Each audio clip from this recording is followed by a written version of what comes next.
just going to take you for a little walk and out to the beach, and just gonna get my stuff together today. It's gonna be hot. I'm just gonna get my stuff right here, and this is the history of Andrea Clark Bird Refuge. I'm just going to show you the bird refuge.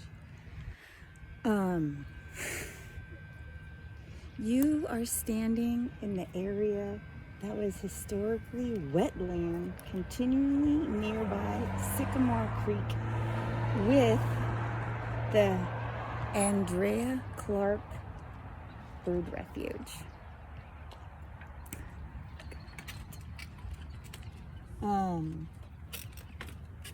Let me just read this to you.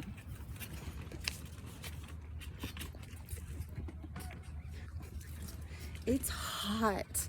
It's gonna be hot today. I'm sweating.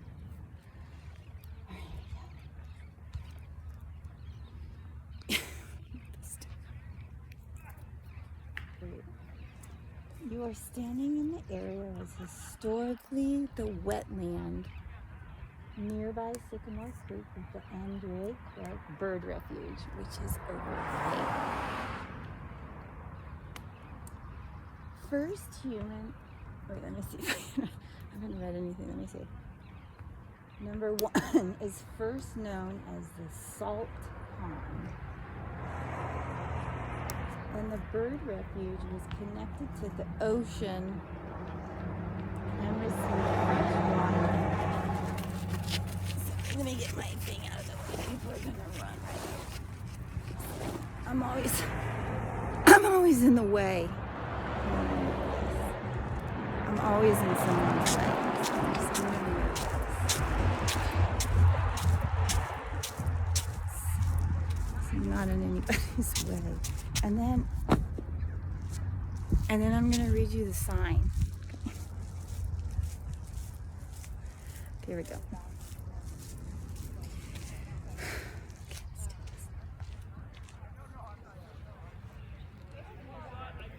First known as the Salt Pond, and the bird refuge was connected. I don't want to forget my bandana. It's hot.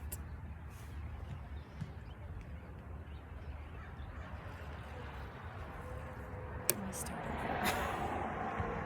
First known as the Salt Pond, and the bird refuge was connected to the ocean and received fresh water. So the fresh water is going into the ocean. From Sycamore Creek, and Sycamore Creek is up the mountain.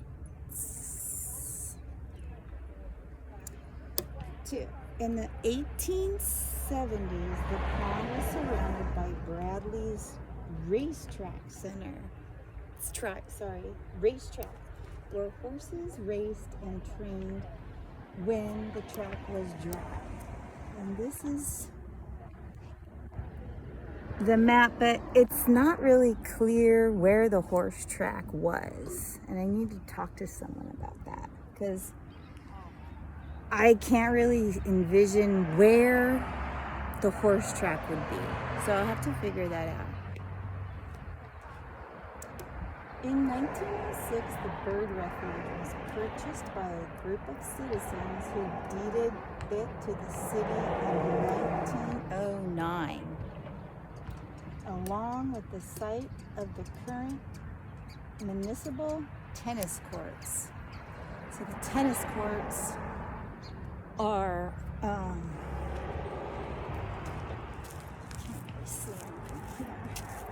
the tennis courts, I believe they are talking about, are on the other side of the pond, if you can see. So that's the golf course. That's the golf course, and then the tennis courts are down below.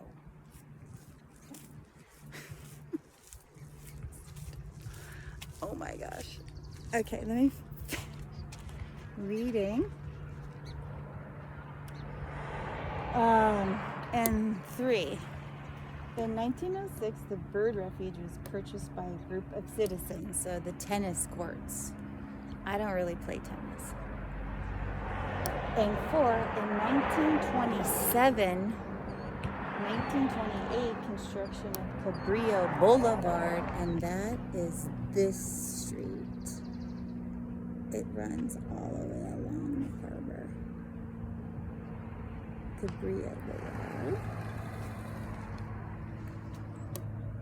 Rerouted Sycamore Creek, cutting off the main fresh source to the bird refuge. I'm trying to imagine that. 5. In 1928, Mrs. William A. Clark donated $50,000 to the city for dredging. So dredging meaning they take all the sand out and they put it back out into the ocean. Making this pond. So they made this pond.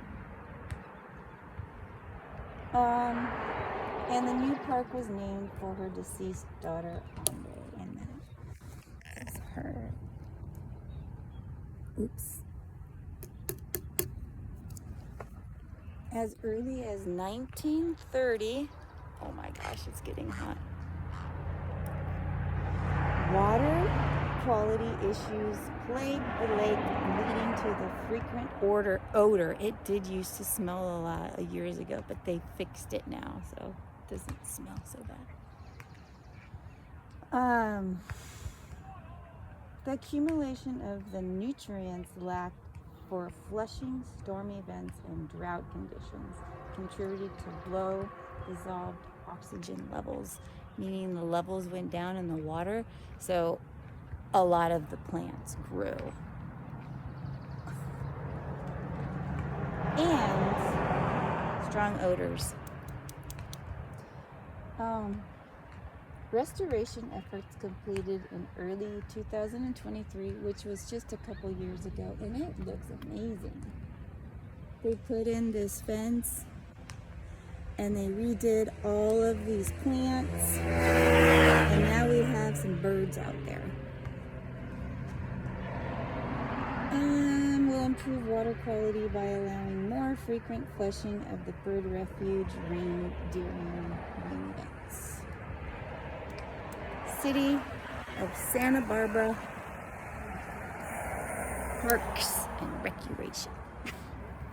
You all have a good day. It's hot. I need to go get some water. And see ya.